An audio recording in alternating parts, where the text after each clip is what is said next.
Amigos queridos, los saluda su amigo Roberto Villaseñor en un segmento más del Punto de Encuentro. Punto de encuentro entre sus líderes, entre los ciudadanos.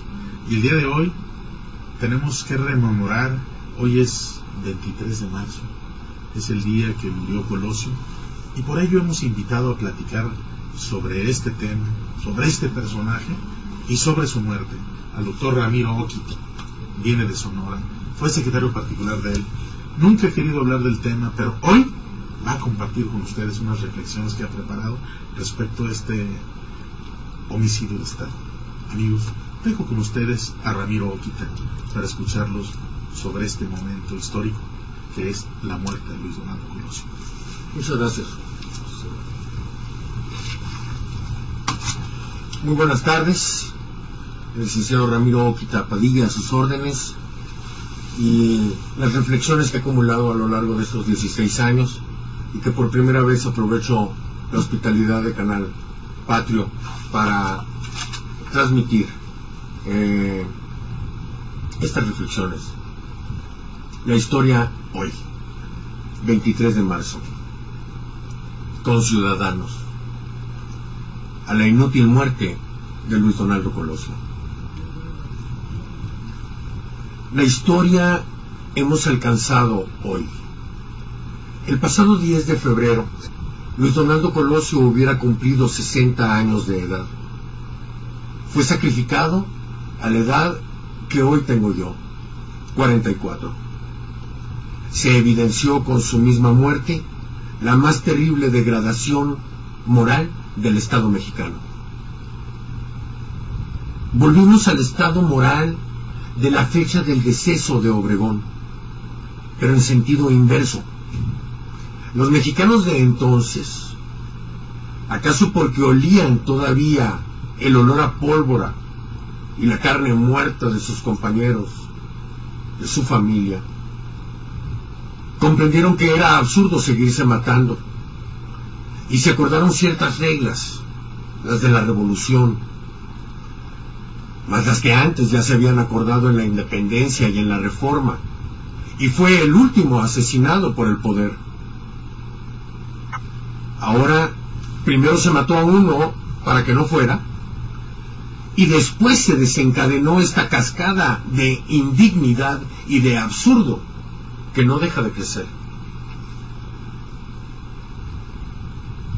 Los mexicanos con la revolución construimos un sistema que ejerció la política en un marco democrático, en el que apostábamos a un gallo. Jugaban varios y solo uno ganaba.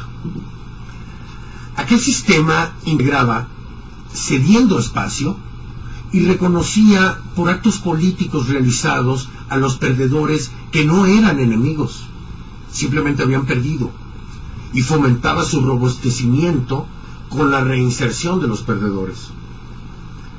También hubo integración de demandas, exigencias lógicas y equilibrios ideológicos. Era un sistema cerrado. Ciertamente, todos exigíamos hacia el 88 un cambio, y hubo una revolución hacia la democracia. Se coincidía que ello exigía la propia desaparición del PRI. En ese mismo año se hablaba ya del Partido de la Solidaridad Nacional. Ese fue el partido, el PRI, que el 13 de agosto de 1988 Colosio protestó como presidente. En la elección de ese año, el PRI obtuvo un dudoso 50.30% de la representación de la Cámara de Diputados.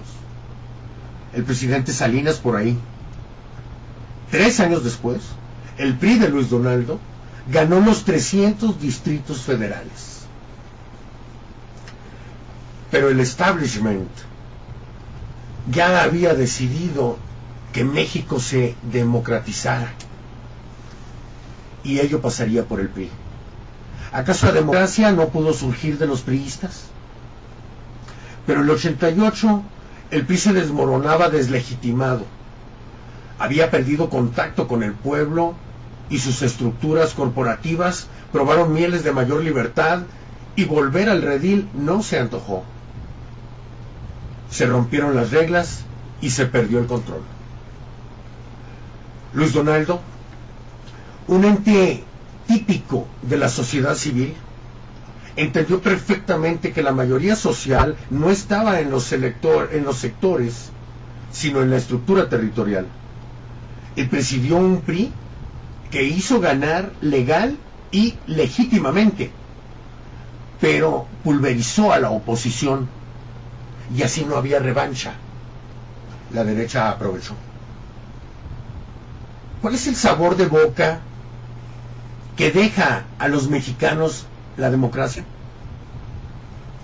Desde aquel 23 de marzo, cada día, cada año, cada vez, desde el 94, hoy mismo, se establecieron compromisos políticos, públicos, por su memoria. Prácticamente todos los actores políticos principales.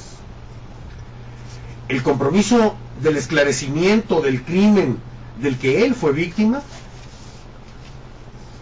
y cultivar en el sistema su ideario político. Por la salud de la República, dijo entonces Samuel Palma. Alguien consideró pasar por el PRI y que ello exigía acabar con Luis Donaldo Colosio, quien para entonces ya era el PRI, y así lo hizo. Su muerte ha sido inútil. Nada mejoró.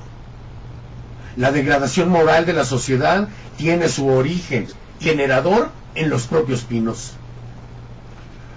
Porque Luis Donaldo tenía un boleto premiado y no se lo hicieron válido.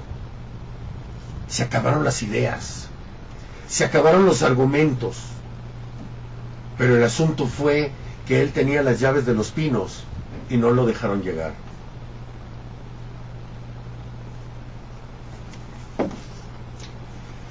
Y por ello, el costo político del homicidio fue de plano insoportable, hasta por vergüenza para el electorado.